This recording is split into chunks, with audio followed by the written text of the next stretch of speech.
first of all, I've got to thank this guy for first asking me to write a piece, and I was very honored to do so because I have heard Michael play so remarkably and beautifully, as you just heard. So it was neat to be able to work with someone like him. One of the things we had talked about in the beginning was the fact that Michael's been exploring this interesting phenomenon that composers nowadays... Oh, you want me to speak up more? Okay. Composers nowadays don't necessarily write solo piano pieces.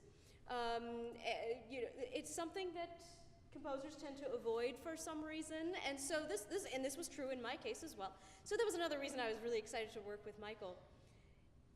There are some ties that you might hear from the first piece you heard, Bartók's Improvisations, and my piece. There's an improvisatory quality, especially on folk and other cultural themes. Those of you who know my work know that I'm interested in exploring my own heritage of being Indian American.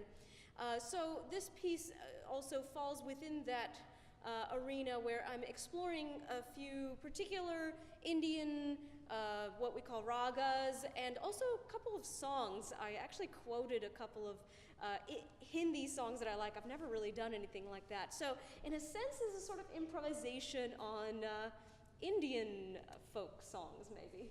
Would you say that your piece is more indebted to the Indian classical tradition in terms of the compositional process, or is it more of a rooted in Western compositional strategies? Well, I'm always curious to hear what the audience thinks about that, so I'll be curious about that answer from you. But I think it's really, for me, it's rooted in Western tradition. But the materials, the source material is drawn from my love of certain combinations of scales and rhythmic patterns and things like that. Is there anything I could talk a little bit about it, but is there anything you want to have the audience listen for? You want to talk about the structure of the piece? Yeah, I was just going to say, it sort of works out in a way. I don't know how these things all collide, but I was planning on writing a piece for piano that was in multi-movements. Never done that before.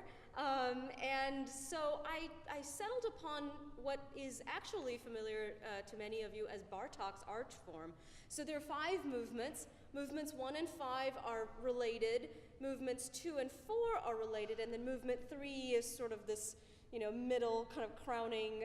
Well, I don't know. It's part of that. It's the zenith of the art.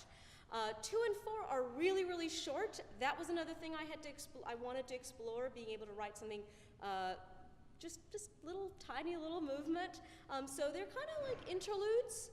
1 and 5 are very improvisatory, and you really will hear Michael's interpretation because a lot of the score is notated freely. So that was kind of neat to be able to collaborate. So you'll hear that in 1 and 5. And I'll just add, it's been wonderful collaborating with someone right here and we had maybe 8 or 9 versions of the piece going back and forth, and I think we're at the final version now.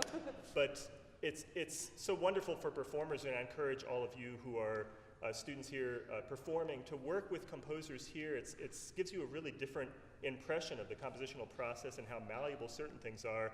And I'll say a couple more words about that before the Beethoven, I think. But thanks, Asha. Okay, thank you.